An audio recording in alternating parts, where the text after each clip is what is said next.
આ શું કરવાનું છે ગાજરની છીણનું? રાધાબેનના ફાર્મમાંથી ઓર્ગેનિક ગાજર આવેલા સિઝન જતાં પહેલાં, એટલે એમાંથી બધી 5-6 વસ્તુ બનાવી દીધી. ખાસા એવા ગાજર હતા. તો આજે આ ગાજરની છીણ કરી છે ને, એનું મસ્ત મજાનો હલવો પણ જુદી રીતે. તો અહીંયા મેં 1 કપ મખાના લીધા છે અને કાજુ બદામ પિસ્તા થઈને બધું થઈને 1.25 કપ જેવું છે. તમે વધતું ઓછું જે પ્રમાણે ગમે એ પ્રમાણે લઈ શકો છો. મખાનાને પહેલાં ધીરા તાપે શેકી લેવાના છે. ચેક કરી લેવાનું છે. ઓછી ક્વોન્ટિટી હોય એટલે ઝડપથી શેકાઈ જતા હોય છે. હાથની મદદથી એને ભાગીને ચેક કરી લેવાના છે. આ થઈ ગયા છે. હવે એ જ વાસણમાં બધું ડ્રાયફ્રૂટ્સ પણ શેકી લઈએ, જેટલી ખાવામાં કાચું ના લાગે અને એની સુગંધ પણ સરસ આવે. ઘી ઉમેરવાનું નથી, એમ જ શેકી લેવાનું છે. હવે મિક્સરના એક જારમાં મખાના અને ડ્રાયફ્રૂટ્સ ઉમેરી એનો દરદરો ભૂકો કરવાનો છે. એકદમ પાવડર બનાવવાનો નથી. એનો ક્રંચ બહુ સરસ આવશે. મેં 250 ગ્રામ ગાજર લીધા છે. બરોબર ધોઈ કોરા કરી એની છાલ ઉતારી લઈએ છીએ. પાછળનો નાનો ભાગ હોય એને કાઢી નાખવાનો છે. છાલ ઉતારી એના 2-3 ટુકડા કરી અને પછી વચ્ચેનો ભાગ કાઢી છીણશો તો તમને છીણવામાં તકલીફ નહીં પડે. અને ટોટલ કેટલી છીણનું માપ લેવાનું એ પણ હું વિડીયોમાં આપું છું, કારણ કે ઘણી વખત એ બધું નીકળી જતું હોય છે તો માપમાં ફેર પડતો હોય છે. અહીંયા ગાજરને મેં નાની છીણીથી છીણી લીધા છે. તમે મોટું છીણ પણ બનાવી શકો છો, પણ મોટું છીણ ચડવામાં વાર લાગે છે. 3 કપ દૂધને ગરમ કરવાનું છે. દૂધ ફૂલ ફેટનું લેશો તો સરસ હલવો થશે. અને દૂધ ગરમ થાય એટલે એમાંથી થોડુંક કેસર પણ પલાળી દેવાનું છે. બધી પ્રક્રિયા તમે સાથે સાથે થોડી કરતા જશો તો હલવો બનાવતા વાર પણ નહીં લાગે, કેસર પણ પલળી જશે. હવે એક પેનમાં 2 ટેબલસ્પૂન ઘી લઈ ગાજરની છીણ મેં 2 કપ લીધી છે અને 3 કપ દૂધ લીધું છે. આ માપ યાદ રાખવાનું. 250 ગ્રામ કે 500 ગ્રામ ગાજરનું માપ આપીએ પણ એમાંથી ઘણું બધું નીકળી જતું હોય છે, એટલે જે નવા શીખતા હોય એને માપ સરસ રહે. 5-1 મિનિટ ધીરા તાપે શેકી હવે ગરમ થયેલું દૂધ ઉમેરી દેવાનું છે. આ હલવો બનાવતા લગભગ 12 થી 15 મિનિટ થાય છે. મીડિયમ ગેસની ફ્લેમ પર એને હલાવતા રહેવાનું છે. આમને આમ છોડીને કોઈ કામ કરવાનું નથી, નહીં તો ચોંટવા માંડશે દૂધ અને નીચે સ્મેલ આવશે.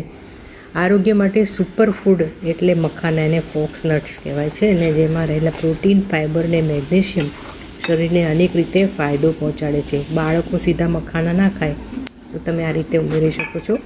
લગભગ 8-1 મિનિટ હલાવ્યા પછી જે પાવડર તૈયાર કરેલો એ ઉમેરી દઈએ છીએ. સાથે સાથે ચડી જશે અને મિક્સ પણ થઈ જશે. ડ્રાયફ્રૂટ્સ ઘણું બધું ઉમેરવાથી મખાનાની સ્મેલ પણ નહીં આવે. જો ભાવતા હોય તો વાંધો નથી આવતો, પણ ન ભાવતા હોય તો તમે આ રીતે પણ બનાવી શકો છો. સાઈડની કિનારો જે ચોંટે એને પણ અંદર લઈ લેવાની છે. દૂધને બધું બાળતા રહેવાનું છે. મિત્રો, મખાનામાં કેલરી ઓછી અને ફાઇબર વધુ હોય છે, જેનાથી લાંબા સમય સુધી ભૂખ પણ લાગતી નથી.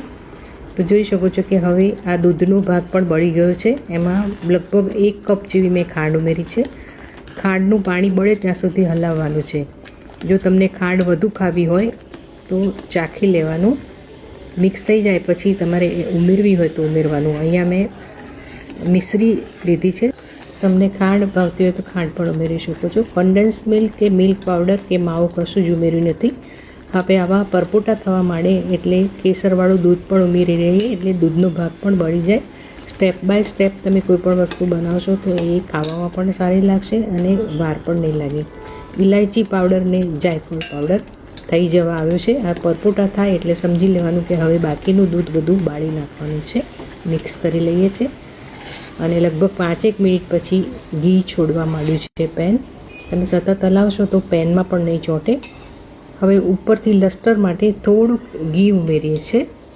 નિષ્ણાતો રોજ 2 મુઠ્ઠી મખાના ઘીમાં શેકીને કે દૂધમાં ઉકાળીને ખાવા જોઈએ એવું કહેતા હોય છે, પણ એની સાથે ગેરફાયદા પણ છે.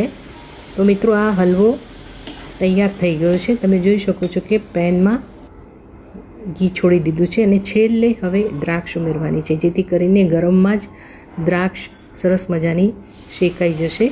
મિક્સ કરી લઈએ છીએ. અહીંયા મેં કોઈ પણ જાતના ફૂડ કલરનો પ્રયોગ કર્યો નથી, પણ તમારે ફૂડ કલર વાપરવું હોય તો તમે દૂધ ઉમેરીએ ત્યારે ઉમેરી શકો છો, પહેલાં નથી ઉમેરવાનું. કેસરનું દૂધ પણ છેલ્લે જ ઉમેરવાનું, કારણ કે કેસરની જે ફ્રેગ્રન્સ હોય જો બહુ પહેલાં ઉમેરશો તો જતી રહેશે. બાઉલમાં કાઢી પિસ્તા અને બદામના કતરણથી ગાર્નિશ કરીએ છીએ. ગાજર તો હવે બારે માસ મળે છે, તમે કેસરી ગાજરનો પણ બનાવી શકો છો. અહીંયા મેં ફૂડ કલર કે કોઈ પણ જાતના માવા કે કન્ડેન્સ મિલ્કનો પ્રયોગ કર્યો નથી. અને આમાં તમે ગોળનો પણ બનાવી શકો છો. બાળકો મખાના ન ખાતા હોય તો આવી રીતે મિક્સ કરીને તમે આપો અને ગળ્યું ભાવતું હોય તો જલસા પડી જાય, ખબર પણ નથી પડતી, કારણ કે ડ્રાય ફ્રૂટ્સનું ઘણું હોય છે એટલે એની સ્મેલ પણ નહીં આવે. તો આ વિડીયો ક્યાંથી જોઈ રહ્યા છો ખાસ લખજો. વિડીયો ગમ્યો હોય તો channel like, share, subscribe, follow કરજો. Thank you.